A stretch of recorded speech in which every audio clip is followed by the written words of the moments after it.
As if finally realizing who he is or where he is, the old bloodhound stirs up from his sleep, pounces at Hugo, and proceeds to wag his tail uncontrollably. Oof. Good morning again, Kobe. Have a nice nap. Yay! Sleep all over the place.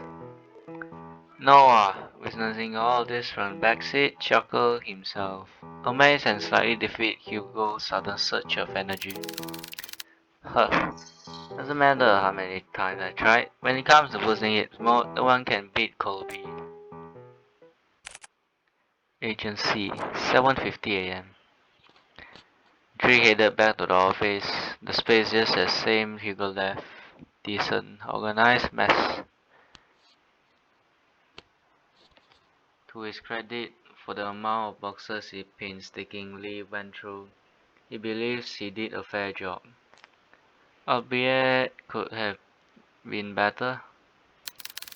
Whoa, whoa, you really update yourself, Hugo. It looks less crowded. Ah, shut up, will you? Say I was going to get it.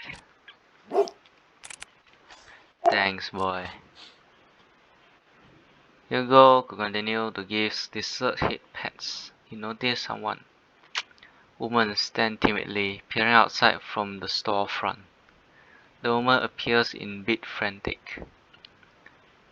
Disheveled and wearing ill-fitted clothes, she appeared to be distressed about something. When she finally makes eye contact with Hugo, she immediately rushes in. I'm so sorry. No, that close sign is up, but I saw you come in and I... Are you alright, miss? I need your help. My grandfather, Before he continues, Noah intervenes. It's okay, we'll hear what you have to say. So please, why don't you take a seat? Noah gesture one of the empty chair. Poor woman hesitates for a moment before having sighing in relief. She then walks towards the corner of the room and sits on the sofa. Can you start off by telling your name? I'm sorry for earlier. My name is Nina Mortimer. I need help watching over my grandfather tonight. Watching over your grandfather? Yeah. So I'm sorry, Miss Mortimer, but I don't quite understand. Is he in danger? I'm afraid he is. Miss Mortimer, if that's the case, wouldn't contacting the police be better? No. Try requesting their help. They all gave me the same answer. There's nothing they can do about it. If only I knew who Louis was. Louis. Now fidget at the name.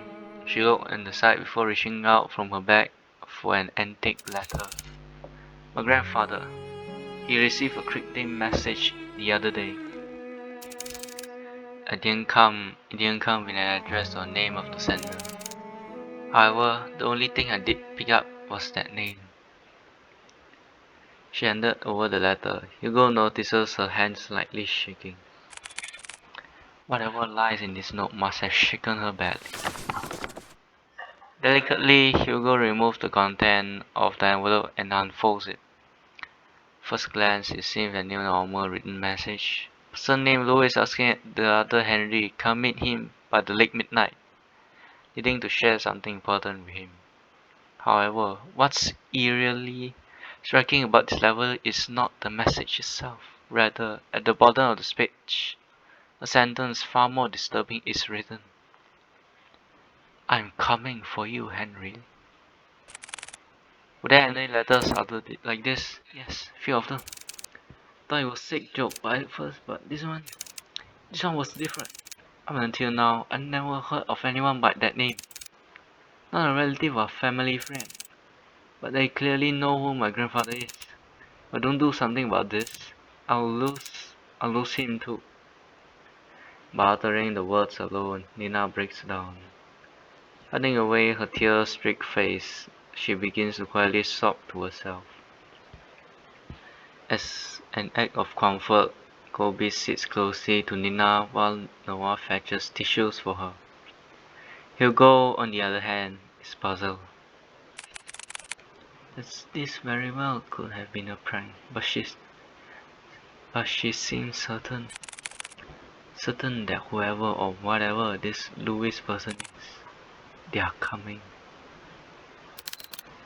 Do you want more tissues? I'll do it. I'll take on your case. For a moment, silence filled the room. Only stares are directed at Hugo until Nina finally stands up and walks towards him. You take it? Hugo simply nods. Thank you. Do you know how much this means to me? We're glad to help Miss Nina. Nina's fine. Well, Nina, we'll do our best. Nina slightly smiled at Hugo before reaching into her bag once more and taking out a note. This is my address. I'll be sure great once I'll be sure to greet you once you get there, detective. She politely bows once more before handling to a car and drive back home. Once out of sight, Hugo turns to look at his cuddled desk. Still messy, but presentable. I guess I'll have to sort these things out later again. Car. For the ongoing downpour to the quietness hums of the car, they sit in silence. Still miles off from their destination, Hugo constantly checks the rearview mirror. Noah, who usually checks his ear off by now, sits completely still. He looks out to passing streetlights, reserved and distant. Hey, you're a lot quieter than usual. What's wrong? Huh, that's a surprise. Have you been looking at me, Hugo? No, you idiot. You usually just talk a lot, that's all. So, you do miss me talking a lot. Just say it. Didn't want this to offend Nina earlier, so I kept quiet until she finished. But it's her last name, it caught me off guard. You hear about the Mortimers? They're pretty distinguished family. Well, they used to be. What do you mean? They've been struck with so many tragedies that over the time, people began to believe they were cursed or something. Not every year, I would see a headline on the local news about one of the family's members' death. And you know what's strange? All of them has been labeled as accidents. No foul play, no nothing. Just another unfortunate event for the family. Maybe I understand why she wouldn't go to the police. She probably thought they perceive her as paranoid or hysterical. Or worse, crazy. Can't imagine all this for Nina. And most of all, who knows what we'll find there. Is that why you decided to come with me? Well, partially. I'm more worried about you though. Think of this way. I'm the appointed driver. When you decide to go pretty reckless stuff, I'll be there to drive you to the local hospital. Ugh. Besides, two are better than one. Exactly. I find Kobe coming with me. Well, have you heard that 3 is better than 2? Mortimer Estate. Quite late, man.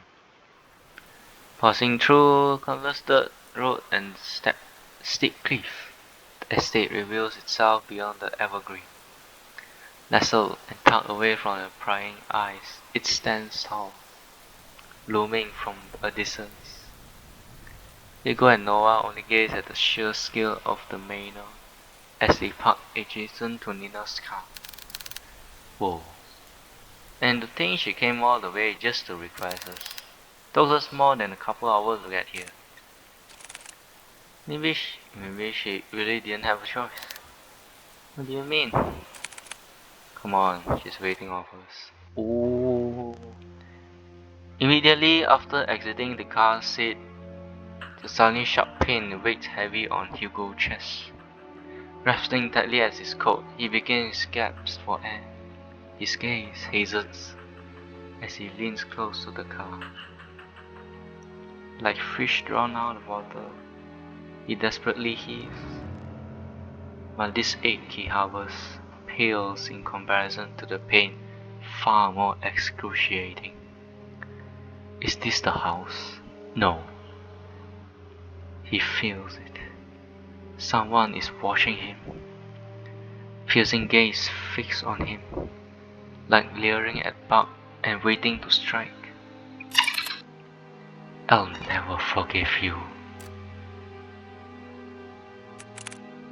What the hell? Damn it already. I need to hurry or else. Hey, you alright? Noah calls him out, snapping him out of the fixated trance.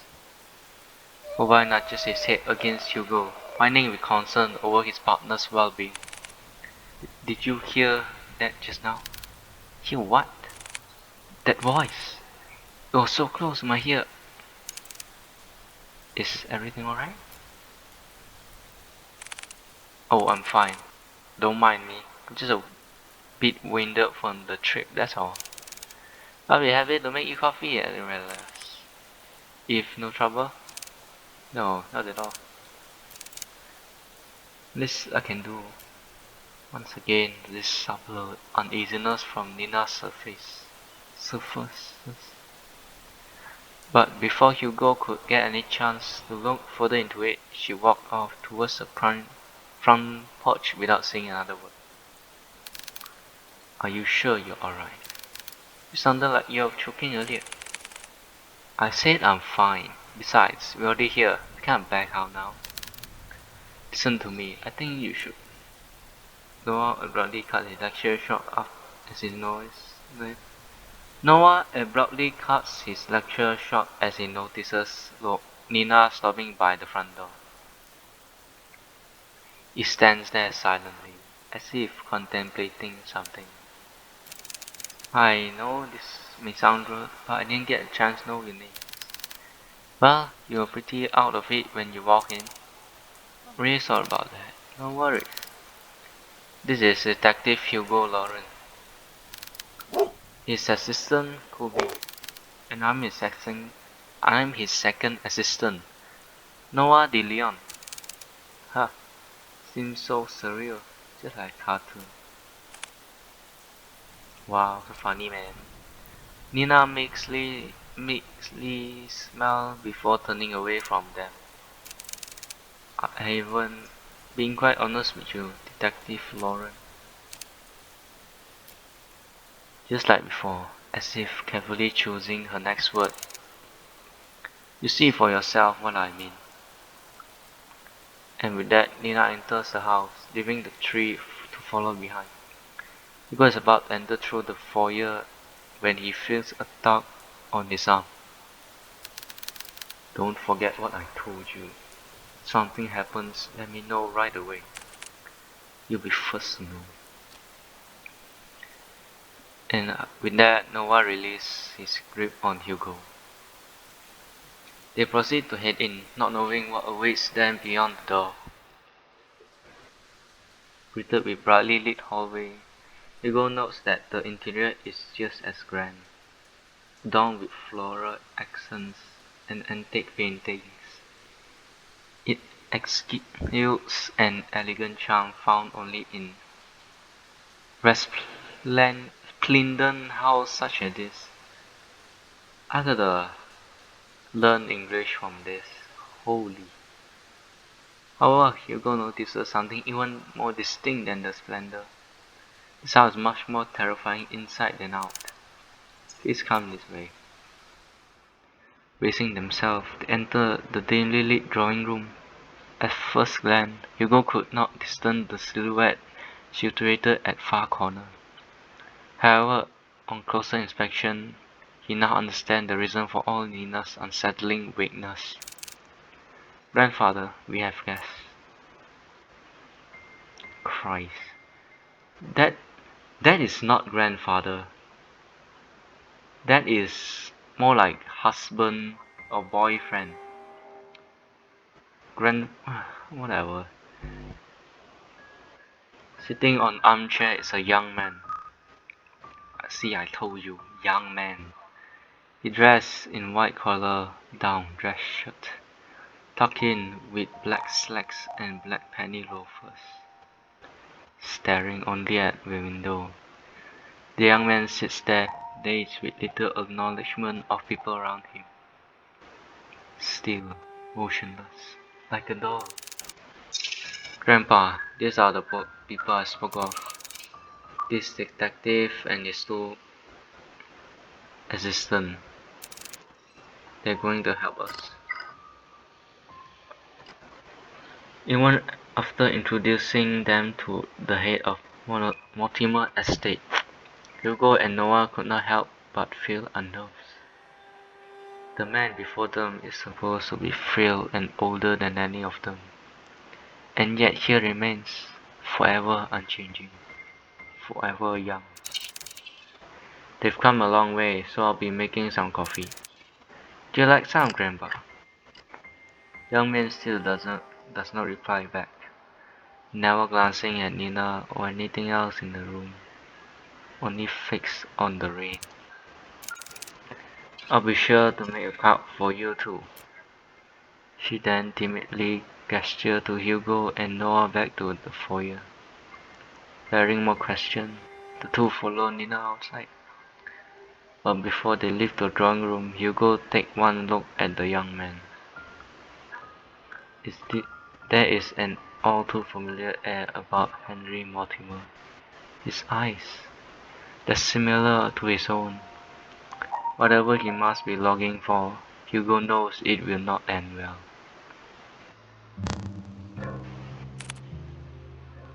Nina, the man. Yes, my grandfather, the one I asked you all to watch over. I know this is hard to believe, but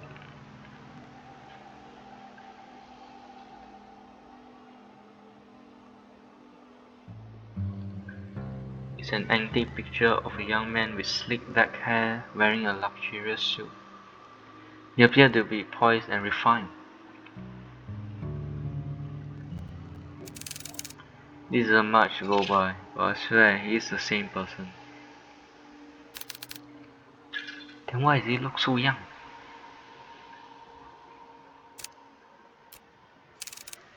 Happened a few nights ago. I was on my way to get a cup of tea when I heard a loud thud coming from my grandfather's room. I was worried that something fell over, so I went to check. When I opened the door, I found him collapsed on the ground.